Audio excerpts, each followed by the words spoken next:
Kung nagbabalak kang bumili ng CCTV, mas maganda kung ang bibilin mong CCTV ay yung isang CCTV pero tatlo na yung camera niya. Katulad ditong hawak ko. Mas maganda kasi kapag tatlo na yung camera kasi mas malawak yung mamomonitor mo na area dyan sa paligid ninyo. Hindi mo na nga kailangan pang mag-install ng madaming CCTV dahil ngayon guys, nauuso na yung mga CCTV na tatlo yung camera. Guys, hindi basta-basta ang CCTV na to dahil 1080p resolution na rin to. Kaya makikita nyo naman, sobrang linaw talaga ng kuha niya. Umaga man yan o gabi, guys, napakalinaw niyan. Kaya kung nagbabalak kang bumili ng CCTV, panoorin mo muna ang video na to. So guys, eto yung packaging ng CCTV natin nang dumating sa akin. Safe na safe dahil nga naka-bubble wrap siya and meron din siyang box. Medyo may kalakihan yung CCTV natin kaya malaki din yung box niya. So eto nga pala guys, yung B380 Pro SmartNet camera. Sa loob, meron siyang kasamang SD card para ma-record yung mga videos natin. And syempre, itong ating CCTV na tatlo yung camera. O diba, sobrang astig talaga nito. Grabe, ang brusco talaga niyang tingnan. Dahil nga malaki siya, ito yung nagustuhan ko dito dahil malakas yung speaker niya. Yung kahit nasa loob ako ng bahay, naririnig ko talaga yung tunog niya eh. Syempre, hindi lang yon ang kasama natin sa box. Meron din ditong bracket para kung ikakabit natin siya sa wall or sa ceiling, may pagkakabitan tayo. And meron din tayo ditong adapter, kakailanganin natin to para magkaroon ng power supply yung ating CCTV. Dahil nga maikli lang yung cable ng adapter nila, ang ginagawa ko guys, bumibili na lang ako sa hardware na malapit dito sa amin kesa bumili ako sa online dahil guys, pag online ka bumili, grabe ang mamahal talaga, abutin ka ng libo. Pero kung bibili ka lang sa hardware, baka abutin ka lang ng 100 pesos o 200 pesos. At meron din siyang kasama nito pero hindi ko alam kung anong tawag dito, pero ginagamit siya guys sa dugtungan ng ating wire para kung sakaling ilalagay natin siya sa labas hindi mababasa. May kasama na rin siyang screw para hindi ka na bumili sa labas. At syempre meron din siyang kasamang user manual guide para malaman natin kung paano natin i-set up yung ating CCTV. At yun lang guys, wala lang ibang kasama. So guys, eto yung CCTV natin, tatlo yung camera niya, pero kung mapapansin nyo parang apat yung lens niya. Yung nasa gitna guys, additional light yan para kapag gabi mas maliwanag siya. Meron din siyang infrared kaya kapag naka night vision ka, mas maliwanag talaga siya kahit gabi, kahit madilim yung paligid ninyo. Kung mapapansin nyo, meron din siyang dalawang antena. Yung dalawang antena na yan guys, para yan sa signal ng ating wifi. So wireless na yung gagamitin natin dito. Hindi na tayo gagamit ng cable papunta dun sa mga router natin. Pero guys, yung ating supply ng kuryente, hindi siya wireless guys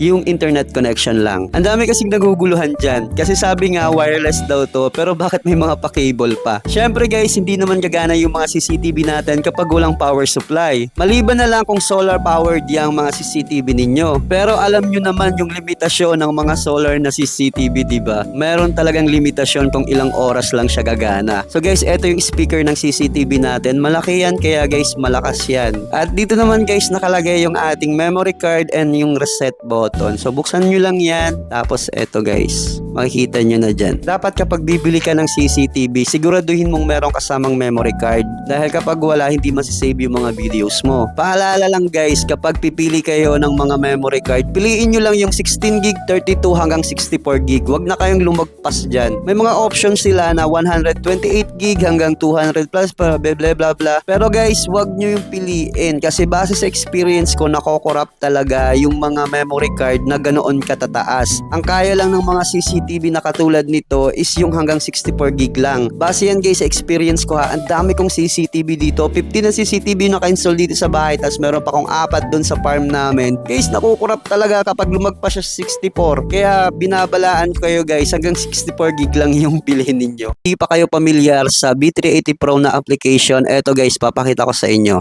So, open natin yung B380 Pro. Yan yung lalabas. And ayun, meron na akong mga naka-install ng mga CCTVs kasi dito sa bahay. Mapapansin nyo, meron din akong dalawa dito na CCTV. Eto guys. Ito, diba? Mas maganda kung tatlo yung CCTV mo, mas malawak yung monitor mo. Pero ito guys, dalawang camera lang yan. So, ito yung pinapakita ko sa inyo, itong tatlong camera. Sobrang ganda niyan guys. Sobrang linaw. Pwede natin siya pang palinawan. Ayan, HD. Ito yung mga pwede niyang gawin. May alarm siya. Ito guys. Tapos meron din light control, pwede mo siyang naka-on, pwedeng naka-auto, at pwede rin naka-off. Yung auto guys, kapag may na-detect siyang tao, ganun, umiilaw siya. Meron din siyang motion tracker. Kapag may na-detect siya, i-on mo lang siya. Kapag may na-detect siyang tao, ayun, sinusundan ng camera yung tao na nadidetect niya. Kapag siguro mga 5 seconds, bumabalik na yung camera kung saan siya nakatapat talaga. Meron din ditong image settings, diyan mo makikita dito yung auto, full color, tapos black and white. Sa akin kasi naka-auto lang, naka-automatic siya para ayun, kapag madilim na, nag-automatic siyang black and white, and kapag umaga na, ayan, may color na ulit siya. So, may display mode din tayo. Pwede natin mabago yung display mode niya.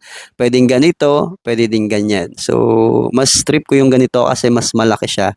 Lalo na kapag cellphone lang yung gagamitin natin. Tapos meron din siya dito na i-rotate natin to.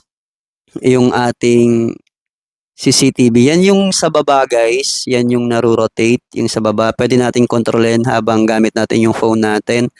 Pero ako kasi hindi ako madalas gumamit nito. Pag sinaset up ko lang siya, nakaganyan lang siya, dito lang.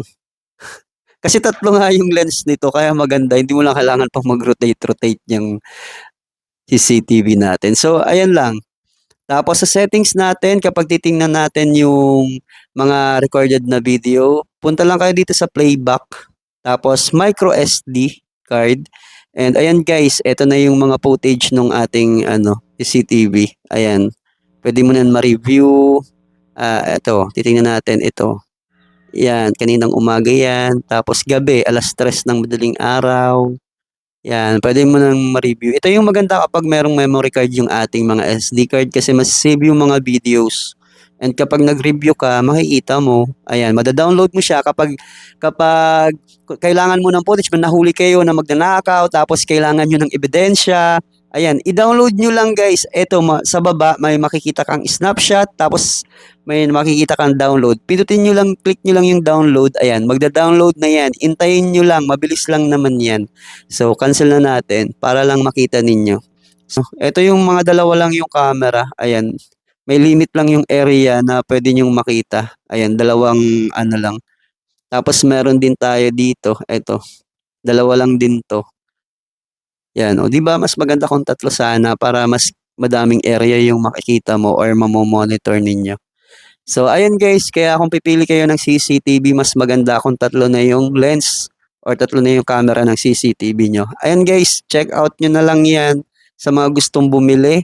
Mga gustong bumili nga pala nito, click nyo lang yung yellow basket ko. And yun guys, pili lang kayo kung ilang gig na SD card yung bibili ninyo. Pero di ba sabi ko sa inyo hanggang 64 gig lang yung bilhin ninyo.